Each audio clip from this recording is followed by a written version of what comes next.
Salutare, fraților! Astăzi vom reveni în sferturi. Vom juca cu Borussia Dortmund. Un meci destul de interesant, deci nu ne punem. Știu că prima dată a bătut Borussia Dortmund pe Barcelona în viața reală 3-1, iar după aceea Barcelona câștigă, nu știu cât câștigă, dar știu că a pierdut Borussia Dortmund și acum Barcelona este în semifinale în viața reală. Poate se întâmplă același lucru, nu se știe, dar hai să revenim la meci. Lewandowski începem cu Casado cu Yamal. Yamal avansează, pasează cu Koundé, dar nu ajunge pasa. Și Koundé încearcă să-l ajungă dar se descurcă. Dar tot el pasează greșit. Dar acum tot o recuperează. Casado cu Dani Olmo cu Lewandowski.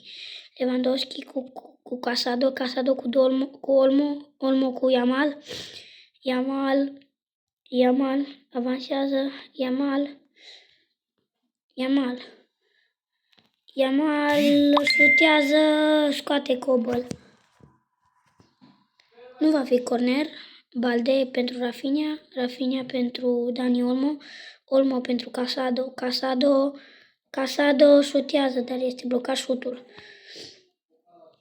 Koundé cu Martinez avansează, Martinez pentru Olmo pentru Yamal și face pe stângul și va fi corner pentru Barcelona. Yamal execută cornerul, Lewandowski cu capul, gol!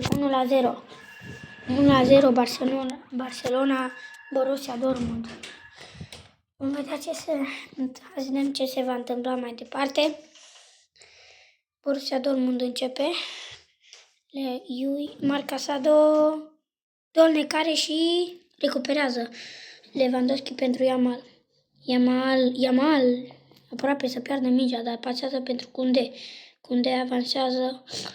Koundé pentru Lewandowski pentru Olmo pentru Yamal pentru Koundé pentru Rafinha șutează și scoate Cobel. Martinez se descurcă excelent, dar mingea tot la Borussia Dortmund ajunge. Martinez iarăși se descurcă excelent și va fi final de prima repriză 1-0. Vedem ce se va întâmpla mai departe. Deci și Barcelona, Borussia Dortmund. Lewandowski, adică Dani Olmo, aproape să recupereze. Koundé recuperează. O greșeală pentru Borussia Dortmund, pe care Koundé o profită. Pasează pentru Koundé, are mingea, avansează, nu are cu cine să paseze, dar îl găsește în gaură pe Lewandowski pentru Olmo pentru Lewandowski, excelent, și Lewandowski se grăbește. Contraatacul pentru Borussia Dortmund, dar Lewandowski recuperează și își revanșează greșeala. Koundé driblează, Koundé pasează în gaură pentru Lewandowski driblează, Lewandowski pasează greșit și contraatac pentru Borussia Dortmund.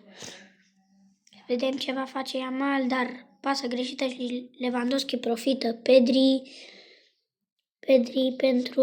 pentru Olmo pentru Lewandowski, dar era liber Yamal, dar nu îi pasează la Yamal. Brand avansează, dar aproape să recupereze Casado. Koundé și acum Inigo Martinez, Balde respinge excelent. Lewandowski pasează pentru Yamal avansează. Yamal va fi, nu este nimic. Brand avansează. Brand pentru Guirassy. Brand pierde mingea. Inigo Martinez îl deposedează excelent pe Brand.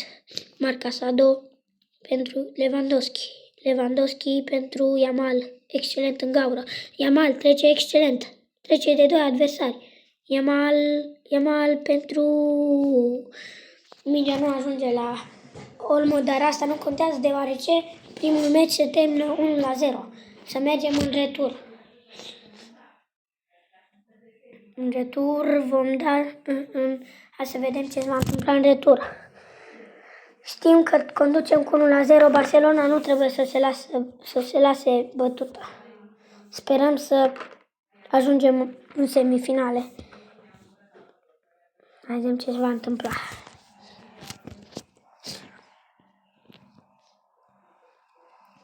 Și Borussia Dortmund începe mingea. Să înceapă meciul. Haide! Olmo este în pressing. Lewandowski este driblat și Casado dă o alunecare, dar ajunge mingea la borusieni, dar Pedri recuperează. Casado pentru Yamal îl driblează pe Bensebaini și pe Scott Trebec. Yamal trece, Yamal poate șuta, Yamal șutează, dar șutează prea târziu. Yamal mereu șutează prea târziu și este blocat șutul, dar asta este. Ocazie mare pentru Barcelona. Cobel degajează lung și va fi mingea barcelonilor. Pena pentru Rafinha. Rafinha trece de Sabitzer. Rafinha pasează în gaură pentru Olmo pentru Lewandowski de la îndepărtare. Șut blocat. Yamal aproape să recupereze. Pedri aproape și el să recupereze. Out pentru Borussia Dortmund. Și este la Brand mingea în mecea și să vedem ce se va întâmpla la faza aceasta, dar Koundé excelent. Îl deposedează pe Necea. Yamal în gaură pentru Lewandowski, excelent. Lewandowski pentru Olmo pentru Rafinha pentru Lewandowski pentru Yamal driblează, Yamal șutează și aproape să marcheze, dar este blocat din nou șutul. Șuturile lui Yamal mereu sunt blocate, ați observat și voi.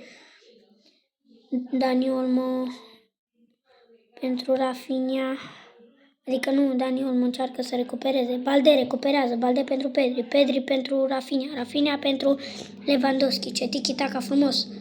Lewandowski trece de Brand, Lewandowski și de Necea. Lewandowski pasează pentru Olmo driblează, pasează pentru Rafinha un șut de la îndepărtare, dar este blocat șutul. Lewandowski și final de primă repriză 0-0. Scor general 1-0.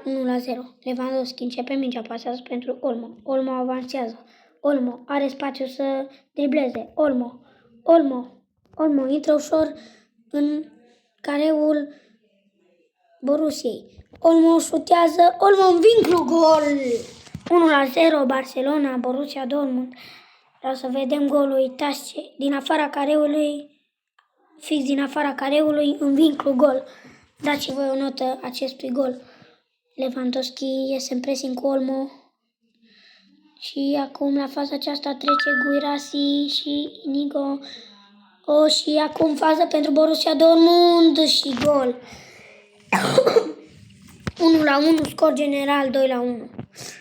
Barcelona nu trebuie să se lase bătută deoarece conduce cu 2-1. Marc Casado pasează pentru Yamal pentru Koundé greșește și pierde mingea. Să vedem dacă recuperează. Și Koundé tot el recuperează. Yamal avansează sau nu știu. Yamal a recuperat sau Koundé, nu știu. Dar nu contează. Yamal pentru Marc Casado. Și Lewandowski putea să facă preluare, dar nu a văzut mingea și va fi out de poartă pentru Borussia Dortmund. Marc Casado este în pressing cu Lewandowski. Acum Yamal, Ansu Fati, Koundé este driblat. Ansu Fati Ansu Fati, dar mingea este în brațele lui Pena. Pena pentru Casado. Marc Casado avansează. Casado pentru Lewandowski. Lewandowski îl găsește pe... Nu-l găsește pe nimeni. Avansează, dar îl găsește pe Rafinha în gaură. Rafinha încearcă o gaură, dar nu iese. Marc Casado, Pedri recuperează, dar mingea rămâne la Yamal trece, Yamal pentru nimeni și pierde mingea. Brand, Bayer pe contraatac. Să-l vedem pe Inigo Martinez. Nu, și va fi și Pena. Iese la timp și blochează șutul și să vedem ce se va întâmpla.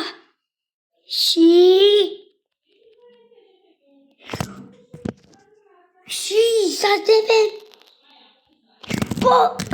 Barcelona merge în semifinale. Să vedem ce se va întâmpla în semifinale. Barcelona contra Borussia Dortmund. 1-1 în meci, 2-1 la general. Ne vom revedea în semifinale. Pa, pa!